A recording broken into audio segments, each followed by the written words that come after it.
Hey guys, MVC here for the Scan Pro Gaming tab for another video review. Today we're going to be taking a look at the Logitech C930e, Logitech's highest end webcam, 1080p, 30fps featuring that car Z lens geared toward the business user. And with that in mind, doesn't feature all of the adjustments that the more consumer grade level webcam, the webcam that potentially me or you would use actually, the C920 has. So for example, if I do this and come back to me, you see we've got some kind of automatic backlight / gain adjustment. Now that cannot be disabled, and the more of that it does, the lower frame per second it's going to output, generally speaking. So unless you've got a well-lit room already, you'll be looking toward the C920.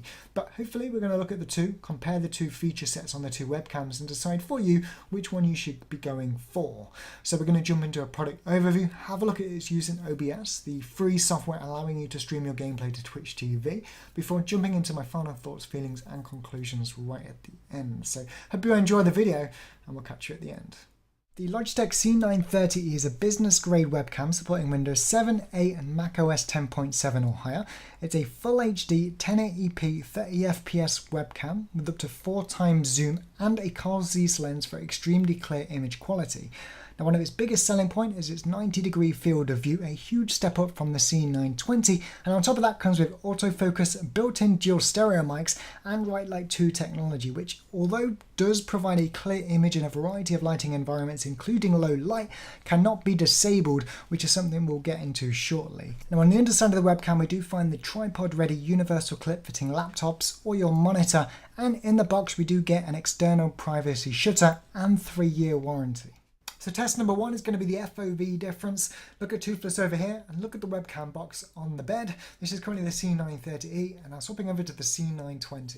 And here we are on the C920, a lot more zoomed in and claustrophobic, but you could get the same effect if you were to place it further behind the monitor, maybe on a tripod, because they both have the mounts on the base. However, I was expecting the difference just horizontally, but it's actually the vertical one that surprised me the most.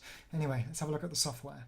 So next, quickly running through the Logitech camera settings bundled with it, a little bit feature limited compared to the C920, and something we won't get into with the C920 is that if you download the full suite, you can also video capture from it, whereas with the C930e, you will have to download third-party software like OBS that we're using now to capture what you're seeing on the screen. But this is what you're greeted with. In here we can zoom in quite far, and once you've zoomed in, you can pan around like so. You can also manually focus, so if we do this, drag it all the way to the right and get my little Pac-Man figure. As you can see here, it's very, very crisp. It's actually quite impressive, to be honest, from a webcam. But on top of that, just if we click autofocus again and go into advanced, we've got brightness, contrast, color intensity and white balance here, as you can see. Hit that back on auto, we've got color intensity all the way to grayscale. We've also got contrast, again, we could go further, and brightness. Again, could go further. So very much impressed, apart from the fact that there's no Bright Light 2 technology disable button. And again, swapping over to the C920 now, I'll show you where that is on that. Again, here on the C920, probably need to move this way, we're so zoomed in compared to the 930e. But regardless, this is the camera settings. Now we could download the full webcam software suite, enable video capture and recording, but we're not going to bother with that since this is a C930e review. But what I want to talk about and what's lacking on the 930e is, although this part is the same, the zoom, the pan, the autofocus, the manual focus, under advanced settings, if we just quickly disable white balance, we actually have the ability to disable bright light and disable the automatic gain if we quickly tab back in. So what this means is when I do this, the lighting is not changing, which is great because it means you can add your preferred amount of exposure and gain, which means that, just worst case example, if I was to do this and move around, you can see the frame rate is lower.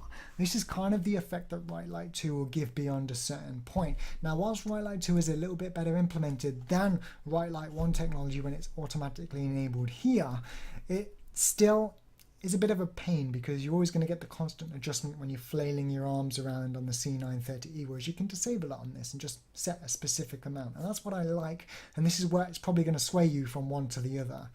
Our next test is audio. We're currently recording the microphone from the C930e at 90%.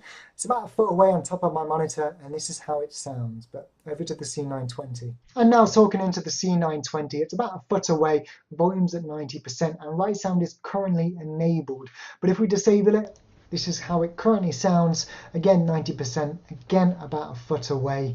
And I'm sure you'll agree, neither microphone on the C930e or the C920 you're really going to be wanting to take advantage of. Make sure you use a headset mic or an external USB condenser if you're serious. And for a final test, we've closed the blinds. It's relatively dark in here, not pitch black of course, but the C930e is making use of white light technology too to dynamically alter the gain. And as you can see, the frame rate is definitely lower. So whilst it's doing a very good job of keeping it bright, and to be honest, this will probably be okay at 99% of people that use it, it's still kind of annoying if your gameplay was 30 or 60 FPS and then you're here chopping around, and not only that, but you may be flailing and it's continually altering the backlight.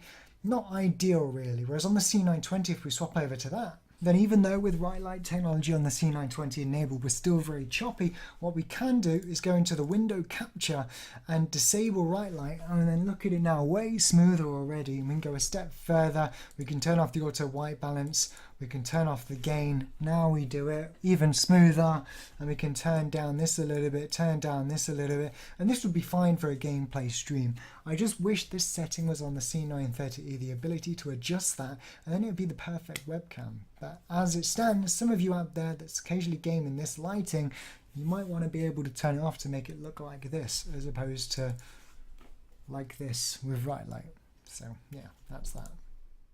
So final thoughts then for the Logitech C930e. Well, they kind of already answered it on their website. It is geared toward the more business end user. You don't get the same software bundled with it. If you want to record, you need external third-party software like OBS, or just go directly into Skype. That will work fine. But for me, you don't necessarily need to be in an office environment. It does get its use at home. It's just you need to guarantee yourself, in my opinion, a well-lit environment. Because even though it's got Bright Light 2 technology and it does a good job in dark and light rooms, when it starts to do that adjustment, flailing your arms around, it starts flickering, it's a little bit annoying. And not only that, but the more it does, the lower frame rate you get. So whilst it is a step up from the C920, I just like to be able to turn it off. So I kind of see the C930e as all your eggs in one basket webcam. If you can guarantee yourself good lighting behind the screen, on the roof, or just daylight, which depending on the time of year, sort of 9 till 6 p.m, then great, go for the C930e. The increased FFE is fantastic. I was expecting just horizontal, but the vertical aspect actually surprised me. Color reproduction is better, it's a lot sharper, although the difference is minimal unless you've got them both side by side. And the autofocus is a lot quicker, and after the autofocus, thanks to Bright Light 2 technology as well, the image quality is just amazing.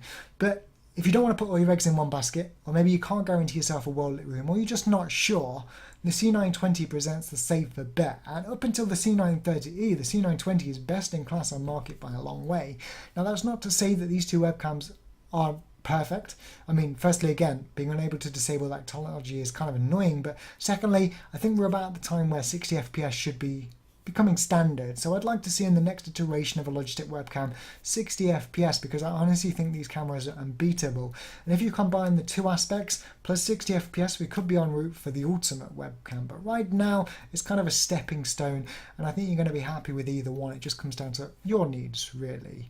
So if you can deal, C930e. If you can't, or you don't want to risk it, C920. You're not going to be disappointed with any of them. But I've been MVC here for the Scan Pro Gaming Tab. If you are in the market, check it out, scan.co.uk. It is available to buy today. But for now, we'll catch you next time. Take care.